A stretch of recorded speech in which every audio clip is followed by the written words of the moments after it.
Hello दोस्तों, तो आज हम बायोलॉजी का एक और सिस्टम शुरू करने वाले हैं, वो है सर्कुलेटरी सिस्टम। जैसे हमने रेस्पिरेटरी सिस्टम को 3 भागों में अलग अलग तरीके से पढ़ा और उसमें एग्जाम में पूछे जाने वाले क्वेश्चंस भी सॉल्व किए, वैसे ही हम सर्कुलेटरी सिस्टम को भी देखेंगे। और इसका हम आज पहला पार्ट, इंट्रोडक्टरी पार्ट देख रहे हैं कि इसमें क्या क्या चीज़ें इन्वॉल्व होती हैं।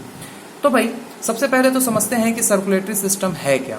हमारे शरीर में जो तरल पदार्थ, फ्लूइड बह रहा है, जिसको हम लोग ब्लड कहते हैं, वो कैसे बह रहा है, किसके माध्यम से बह रहा है, ये सारा अध्ययन कहलाता है परिसंचरण तंत्र, या इसी को हम लोग अंग्रेजी में बोलते हैं सर्कुलेटरी सिस्टम।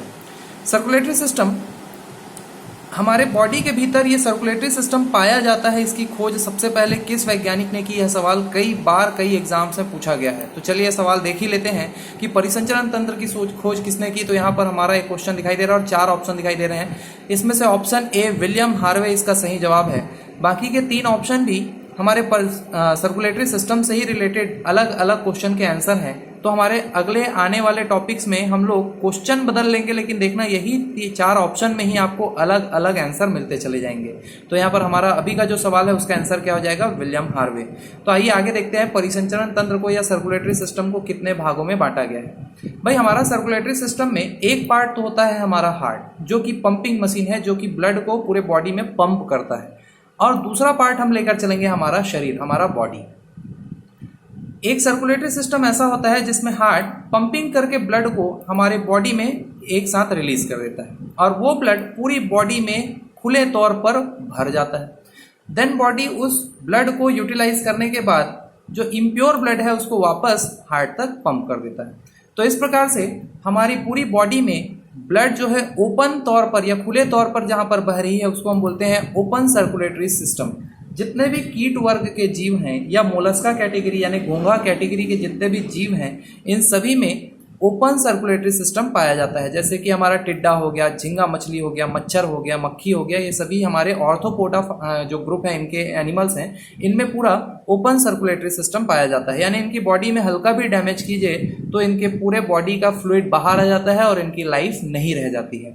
आइए हम दूसरा सिस्टम देखते हैं जिसमें हार्ट जो है एक पाइपलाइन से पूरी बॉडी में ब्लड पंप करता है और ये ब्लड जो होता है बॉडी में फ्रीली ना घूम करके पाइप सिस्टम में ही बहता है और जहां रिक्वायरमेंट है वहां डिफ्यूजन के थ्रू वहां पर जो मटेरियल चाहिए वो दे दिया जाता है, जैसे ऑक्सीजन है, ग्लूकोज है, अदर विटामिन जो भी है, और फिर इम्प्योर ब्लड को वापस कलेक्ट करके हार्ट तक ले आया जाता है। यानी कि हमारी बॉडी में जो ब्लड है ये खुले तौर पर नहीं बल्कि पाइपलाइन के भीतर बहता है और ऐसे हमारे सर्कुलेटरी सिस्टम को हम कहते हैं क्लोज्ड सर्कुलेटरी सिस्टम। यहाँ पर जो हमारा क्लोज्ड सर्कुलेटरी सिस्टम है इसका सबसे बेस्ट एग्जाम्पल है केंचुआ और दूसरा एग्जाम्पल है हम खुद। तो इससे रिलेटेड सवाल कुछ जो पूछे जाएंगे वो आप इस प्रकार से देख सकते हैं कि मानव शरीर में किस प्रकार का परिसंचरण तंत्र पाया जाता है। तो हमारे शरीर में बंद परिसंचरण तंत्र मिलता है। भाई हमारे यहाँ जो आर्टरी, वेन्स है, धमनी है, सिरा है, उसमें ब्लड बहता है, तो हम लोग बंद परिसंचरण तंत्र वाले एनिमल हैं। आइए आगे देखते हैं जो हमारा सर्कुलेटरी सिस्टम है उसमें जो हमारा उसको ओपन सर्कुलेटरी सिस्टम को और कितने भागों में बांटा गया है।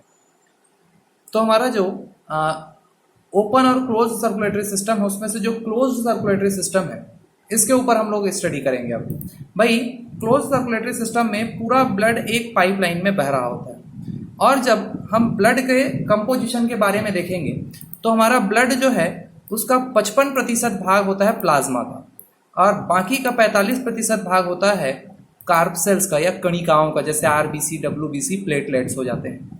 तो जो हमारा ब्लड वेसल है यानी रक्त वाहिनियां, धमनी, सिरा है, उसमें जब ये ब्लड फ्लो करता है तो ब्लड के हाई प्रेशर के कारण कार्ब सेल्स तो आपके पूरे पाइपलाइन में ही फ्लो होते हैं, लेकिन प्लाज्मा का पार्ट जो है वो डिफ्यूज होकर के इंटरसेलुलर स्पेस में आकर के जमा हो जाता है, जिसके कारण ब्लड में प्लाज्मा का कंसंट्रेशन कम हो जाता है और ब्लड गाढ़ा हो जाता है, जिसके कारण भाई बीपी हाई होने के चांसेस हैं। तो भाई हमारे इस प्लाज्मा वाले पार्ट को वापस पूरे हार्ट तक पहुंचाना जरूरी है। तो इस प्लाज्मा को हमारे इंटरसेलुलर स्पेस से कलेक्ट करके हार्ट तक पहुंचाने का एक सिस्टम पाया जाता है जिसको हम बोलते हैं लिम्फेटिक सिस्टम।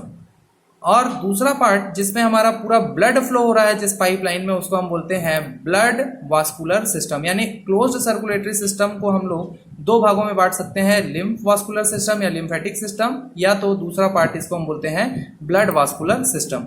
तो क्लोज्ड सर्कुलेटरी सिस्टम के कितने पार्ट हो गए? दो पार्ट हो गए हैं। पहला तो ये हो गया हमारा, है ना, एक लिम्फ सिस्टम, लिम्फेटिक सिस्टम, और दूसरा हो गया ब्लड वास्कुलर सिस्टम। तो हमारा जो सिलेबस होता है हमारे कॉम्पिटिटिव एग्जाम में जो पूछा जाता है वो होता है ब्लड वास्कुलर सिस्टम, और इससे रिलेटेड हम लोग सवाल शुरू करते हैं। तो देखिए भाई, प्लाज्मा में यानी रक्त में, मानव रक्त में प्लाज्मा का प्रतिशत कितना होता है? तो अभी आप लोगों ने देखा है कि हमारे ब्लड में प्लाज्मा कितना होता है? 55% होता है। तो इस सवाल का सही जवाब हो जाएगा बी, आपका मानव रक्त में 55% प्लाज्मा पाया जाता है। तो हमारा ब्लड वास्कुलर सिस्टम को हम लोग तीन भागों में बांट सकते हैं, हार्ट, वेसल्स और ब्लड। यानी हार्ट वो पंपिंग मशीन, वेसल्स जिससे आपका ब्लड फ्लो होता है और उसमें बहने वाला ब्लड। ये तीन अलग अलग टॉपिक हमारे आगे के वीडियोस में आपको देखने को मिलेंगे। तब तक के घर में रहिए, पढ़ाई जारी रखिए और सेफ रहिए। नमस्कार।